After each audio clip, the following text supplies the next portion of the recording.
Hello students, कैसे हैं आप सभी लोग। बच्चों 10th क्लास के सीबीएसई के रिजल्ट्स तो आ चुके हैं। बच्चों आपके जो मार्क्स आए हैं, अगर आप उनसे सेटिस्फाइड नहीं हैं तो फिर अब आप क्या कर सकते हैं। अब आप लोग वेरिफिकेशन के लिए सीबीएसई को रिक्वेस्ट कर सकते हैं। तो चलिए वेरिफिकेशन का क्या प्रोसेस है हम इस डॉक्यूमेंट में एक बार रीड कर लेते हैं। बच्चों जैसा कि आप देख रहे हैं, this document has been released on 16 July 2020, यानी आज ही रिलीज हुआ है ये।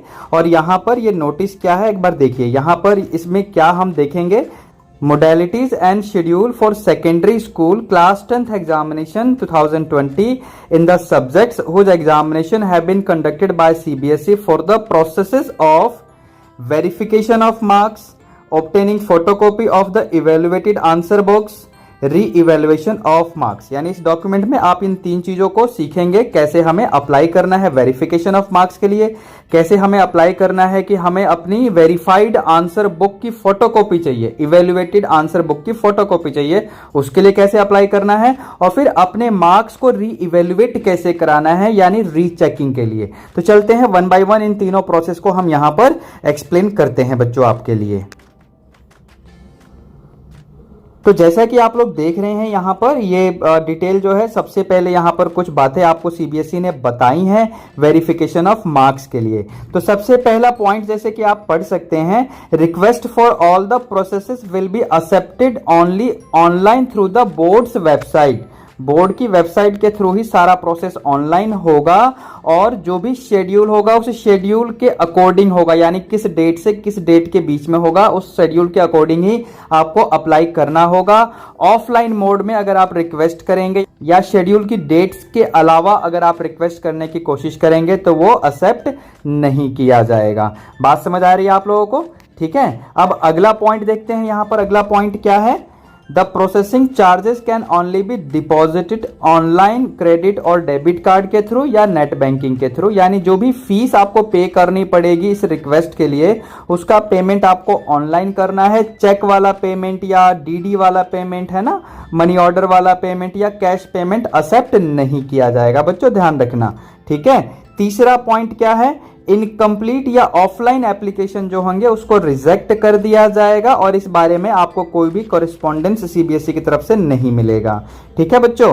चौथा पॉइंट क्या है, ध्यान से देखिए, ओनली वन एप्लीकेशन पर कैंडिडेट पर step will be accepted in the online process. यानी एक बार में एक कैंडिडेट एक ही रिक्वेस्ट जनरेट कर सकता है वेरिफिकेशन के लिए या आंसर बुक की कॉपी के लिए या फिर री इवेल्युएशन के लिए। एक से ज्यादा अगर आपने एप्लीकेशन किया तो फिर वो आपका कैंसिल हो जाएगा। और दूसरी बात, सबसे पहले आपको क्या डिसाइड करना है, candidate must decide in advance whether he और she has to apply for one subject और मल्टीपल सब्जेक्ट फॉर वेरिफिकेशन और री इवेल्युएशन। यानी आपको एक सब्जेक्ट के लिए वेरिफिकेशन करवाना है या आंसर कॉपी चाहिए या रीचेकिंग करवानी है, वो पहले ही आपको डिसाइड कर लेना है। बाद में आप ये चीज डिसाइड नहीं कर पाएंगे, बाद में चेंज नहीं कर पाएंगे। ठीक है बच्चों। अब अगला पॉइंट क्या है यहाँ पे, board will not be responsible for any loss और डैमेज और any inconvenience cause to the candidate consequent to the revision of marks और delay in communication for reasons beyond control. यानी अगर कोई इंफॉर्मेशन बोर्ड ने आप तक पहुंचाई लेकिन आप तक वो पहुंची नहीं, तो इसके लिए सीबीएसई अपनी तरफ से कोई रिस्पॉन्सिबिलिटी नहीं लेगी। और अब सबसे इंपॉर्टेंट बात वो क्या है, इस वाले पॉइंट में आप पढ़िए, 6th पॉइंट में, decrease even bye 1 marks shall be affected. मतलब बच्चों अगर मान लीजिए आपके मैथ में 65 मार्क्स अभी आए हुए हैं थ्योरी में, और रीचेकिंग या री इवेल्युएशन के बाद या वेरिफिकेशन के बाद आपके जो मार्क्स हैं वो 1 या 2 नंबर कम हो गए, है ना। अगर मार्क्स कम हो गए तो वो भी अफेक्ट करेगा, ध्यान रखना। तो बहुत ज्यादा अगर आप कॉन्फिडेंट हैं कि आपका जो स्कोर है वो कम दिया गया है, आपका पेपर अच्छा हुआ था, तभी आपको वेरिफिकेशन के लिए अप्लाई करना है या रीचेकिंग के लिए करना है। चलते हैं इस डॉक्यूमेंट में आगे और क्या स्टेप्स बताए गए हैं उनको भी कवर कर लेते हैं बच्चों। तो जैसे कि आप देख रहे हैं 7th पॉइंट में क्या है, In cases where there is a change in marks, increase or decrease, such candidate shall have to surrender the mark sheet. मतलब ये हुआ कि अगर आपके मार्क्स कम या ज्यादा होंगे तो आपको पुरानी मार्कशीट सरेंडर करनी पड़ेगी, सबमिट करनी पड़ेगी और आपको एक नया मार्कशीट इशू किया जाएगा। ध्यान से, आपको अगर पूरा कॉन्फिडेंस है अपने ऊपर कि आपके मार्क्स कम लगाए गए हैं और आपके मार्क्स ज्यादा आने चाहिए थे, तभी जाके आप वेरिफिकेशन या दूसरे प्रोसेस के लिए प्रोसीड करना बच्चों, वरना पुरानी सर्टिफिकेट, पुराना मार्कशीट आपसे वापस ले लेगी सीबीएसई और नया मार्कशीट आपको देगी जिसमें मार्क्स कम हो रखे हों या ज्यादा हो रखे हों, वो आपको मानना पड़ेगा। ठीक है, अब अगला पॉइंट क्या है, in cases status of any candidate change to compartment. देखो ये भी इंपॉर्टेंट है कि वेरिफिकेशन के बाद अगर आपका स्टेटस ऐसा हुआ कि सपोज आप बॉर्डर पे पास हुए थे पहले, जो कि आपके हाथ में रिजल्ट अभी होगा बच्चों, लेकिन वेरिफिकेशन के लिए आपने अप्लाई किया और पता चला आपके मार्क्स तो कम हो रहे थे, तो अब आपको सीबीएसई ने कंपार्टमेंट के लिए दे दिया, तो कंपार्टमेंट के लिए आपको अलग से अप्लाई करना पड़ेगा। कंपार्टमेंट के लिए आपको अलग से अप्लाई करना पड़ेगा। यहां ध्यान से पढ़िए, candidate need to apply separately for appearing in the compartment examination of 2020। अच्छा, फिर उसके बाद अगला पॉइंट क्या है, processing charges are non refundable, यानी जो अमाउंट आपको पे करना पड़ेगा, जो फी आपको पेमेंट करना पड़ेगा इन सभी प्रोसेसेस के लिए, वो आपको वापस नहीं मिलेगा। अब चलते हैं बच्चों अगले पॉइंट की तरफ। देखिए ये वेरिफिकेशन ऑफ मार्क्स, यहां से आपका सारा प्रोसेस स्टार्ट होगा। पहला वेरिफिकेशन ऑफ मार्क्स, दूसरा है आपको आंसर बुक की फोटोकॉपी की डिमांड करनी है और तीसरा है आपको रीचेकिंग करवानी है। तो वेरिफिकेशन ऑफ मार्क्स के लिए क्या क्या पॉइंट्स आपको ध्यान में रखने हैं, इसका शेड्यूल यानी जो डेट्स हैं वो इन्फॉर्मेशन अभी आपको एनेक्सर ए में मैं प्रोवाइड कर दूंगा, सबसे लास्ट में आपको मिलेगा वो इसी डॉक्यूमेंट में। इसका चार्ज क्या होगा, एक सब्जेक्ट के लिए 500 रुपीज लगेंगे। अगर आप 2 सब्जेक्ट के लिए वेरिफिकेशन करवाना चाहते हैं तो 500 इंटू 2 कर लो, समझ रहे हो मेरी बात, 1000 रुपीज हो जाएंगे। फिर तो आपको पहले ही डिसाइड करना है कि एक सब्जेक्ट के लिए वेरीफाई करवाओगे या 2 सब्जेक्ट के लिए। ठीक है बच्चों, अगला point, the result of verification of marks will be communicated in the following manner, यानी जो भी वेरिफिकेशन का रिजल्ट आएगा वो सीबीएसई आपको इस तरीके से सूचित करेगी। यहां देखिए, सबसे पहले आपको रिजल्ट ऑफ वेरिफिकेशन के लिए सीबीएसई की वेबसाइट के ऊपर इंफॉर्मेशन मिल जाएगी। अगर कोई भी चेंज हुआ आपके मार्क्स में तो इसकी इंफॉर्मेशन आपको स्पीड पोस्ट या ईमेल के थ्रू भी सीबीएसई के द्वारा दिया जाएगा। अगर मार्क्स में कोई चेंज नहीं होगा तो उसका स्टेटस सीबीएसई की वेबसाइट पे तो होगा, लेकिन अगर आपके मार्क्स चेंज नहीं हुए तो उसके बारे में सूचना आपको ईमेल या लेटर के द्वारा सीबीएसई नहीं देगी। ठीक है, अगला स्टेप क्या है, applicants are advise to visit CBSE's website for the status of verification request. सारा स्टेटस का जो भी रिजल्ट आएगा सीबीएसई की वेबसाइट पे आपको उसे टाइम टू टाइम देखते रहना है। ठीक है, अब ये वाला पॉइंट पढ़ना ध्यान से, जिस कैंडिडेट ने वेरिफिकेशन ऑफ मार्क्स के लिए अप्लाई किया होगा वही candidate photocopy of answer book के लिए रिक्वेस्ट कर सकता है। यानी पहला स्टेप करोगे तभी दूसरे स्टेप के लिए आप जा सकते हो बच्चों, ध्यान रखना। ठीक है, अब दूसरा स्टेप क्या है, यानी आपको आंसर बुक की फोटोकॉपी चाहिए। तो आंसर बुक की फोटोकॉपी के लिए क्या क्या डिटेल्स आपको ध्यान में रखनी है, देखिए सबसे पहला क्या पॉइंट लिखा हुआ है कि अगर आपको आंसर शीट का फोटोकॉपी चाहिए होगा तो इसके लिए आपको वेरिफिकेशन ऑफ मार्क्स वाला प्रोसेस अप्लाई जरूर करना चाहिए। 1 बाय 1 सारे स्टेप फॉलो करने पड़ेंगे बच्चों। ठीक है, दूसरा पॉइंट क्या है, इसके लिए प्रोसेसिंग चार्ज यानी फी कितना लगेगा, 500 रुपए पर सब्जेक्ट लगेगा। पूरा डिटेल शेड्यूल आपको अभी मिल जाएगा थोड़ी देर में इस डॉक्यूमेंट के लास्ट में।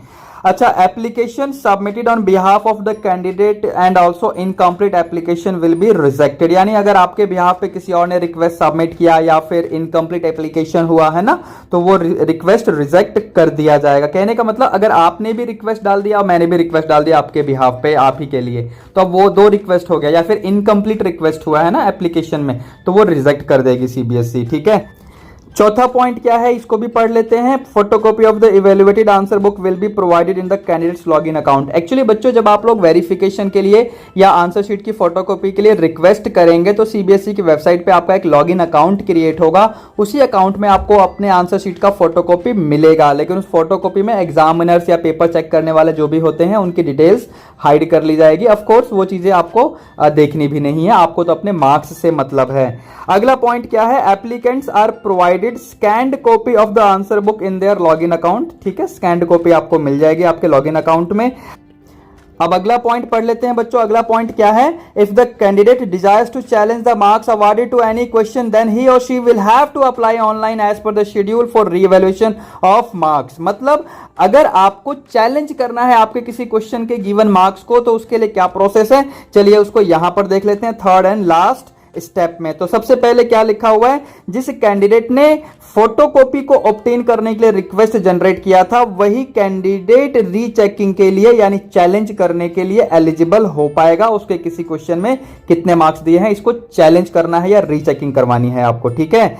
सेकंड पॉइंट क्या है, रिक्वेस्ट फॉर री इवेल्युएशन और challenge shall be accepted only for the theory portion at ₹100 per question.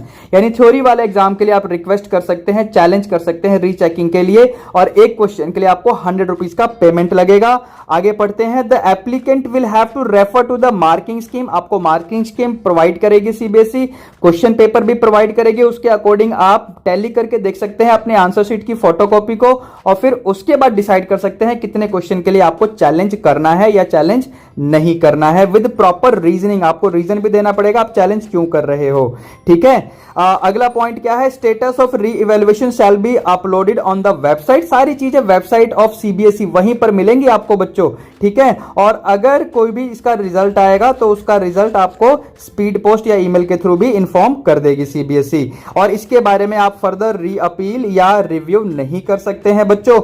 और यहां पर एक और इंपॉर्टेंट बात लिखी हुई है कि in case of all the above 3 activities, first second and third, पहली एक्टिविटी वेरिफिकेशन ऑफ मार्क्स, दूसरी activity photocopy of answer book, तीसरी एक्टिविटी रीचेकिंग यानी री इवेल्युएशन या चैलेंज ऑफ द मार्क्स, ठीक है।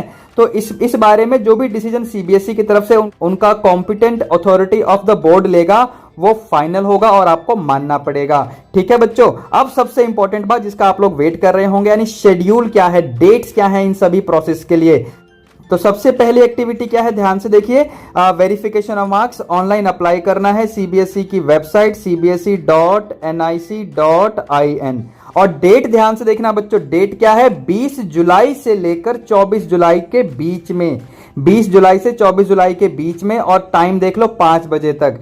एक सब्जेक्ट के लिए 500 रुपए पहले ही डिसाइड कर लेना कि कितने सब्जेक्ट के लिए आपको अप्लाई करना है बच्चों, ठीक है। अब दूसरी एक्टिविटी क्या है कि आपको फोटोकॉपी के लिए डिमांड करना है अपनी आंसर बुक के लिए। इसका शेड्यूल, डेट्स क्या है, 4 अगस्त से लेकर 5 अगस्त, कम टाइम मिला हुआ है बच्चों, ठीक है। और टाइम देखो 5 बजे तक 5 अगस्त को आप अप्लाई करें, 4 अगस्त से 5 अगस्त के बीच में 5 बजे 5 अगस्त को ये टाइम खत्म हो जाएगा। और चार्जेस क्या है, 500 रुपए एक सब्जेक्ट के लिए आपको देने पड़ेंगे। और फिर अगला स्टेप क्या है, अगला स्टेप यानी तीसरा final step, re evaluation, rechecking यानी चैलेंज करना है आपको। अगेन ऑनलाइन अप्लाई करना पड़ेगा आपको, डेट देख लो 10 अगस्त से 11 अगस्त, 11 अगस्त को 5 बजे तक, ठीक है। और एक क्वेश्चन के लिए 100 रुपए का आपको चार्ज लगेगा बच्चों। मुझे पूरी उम्मीद है कि आप लोगों के सारे डाउट्स क्लियर हो गए होंगे। फिर भी अगर कोई क्वेरी है तो मुझे कमेंट करके नीचे बता देना। इस वीडियो को अपने सभी क्लासमेट्स और सभी फ्रेंड्स के साथ शेयर कर दो, जिनके भी काम आ जाए, अच्छा रहेगा बच्चों। और इस चैनल को सब्सक्राइब करना मत भूलना अगर आपको वीडियो पसंद आया हो तो, और लाइक तो जरूर कर देना। चलिए बच्चों, अब मिलते हैं अगले वीडियो में। Thank you.